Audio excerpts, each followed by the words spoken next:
ভারতে আদিবাসী জনগোষ্ঠী এবং বাংলা ভাষাভাষী মুসলিমদের সুরক্ষা জোরদারের আহ্বান জানিয়েছে জাতিসংঘের বৈষম্য বিরোধী একটি কমিটি।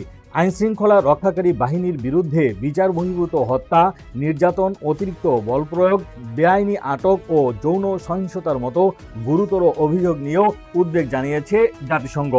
মঙ্গলবার আল জাজিরার এক প্রতিবেদন থেকে এ তথ্য জানা যায়।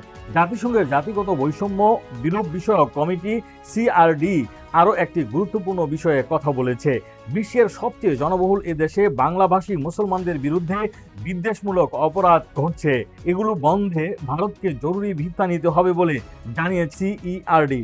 বিশ্বের সবচেয়ে জনবহুল এ দেশে বাংলা ভাষী মুসলমানদের বিরুদ্ধে বিদ্বেষমূলক অপরাধ ঘটছে।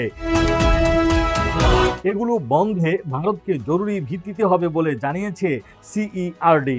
কমিটি তাদের তদন্তের পর দেয়া এক বিবৃতিতে বলছে, আইনশৃঙ্খলা রক্ষাকারী বাহিনীর সদস্যদের মাধ্যমে ব্যাপক মানবাধিকার লঙ্ঘনের খবরে কমিটি গভীরভাবে উদ্বিগ্ন।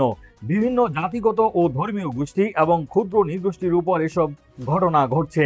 এর মধ্যে তফসিলি জাতি, বিশেষ করে দলিত সম্প্রদায় ও যারা ভারতের নাগরিক নন তারাও রয়েছেন। সিআরডির কমিটি বলছে, এসব ঘটনার মধ্যে জাতিগত বিদ্বেষপূরিত সহিংসতা, অতিরিক্ত বল প্রয়োগ, বিচার বহির্ভূত হত্যা, যথাযথ আইনি প্রক্রিয়া ছাড়াই নির্বিচারে ও দীর্ঘ সময় আটক, নির্যাতন, দুর্ব্যবহার এবং যৌন সহিংসতার অভিযোগ রয়েছে।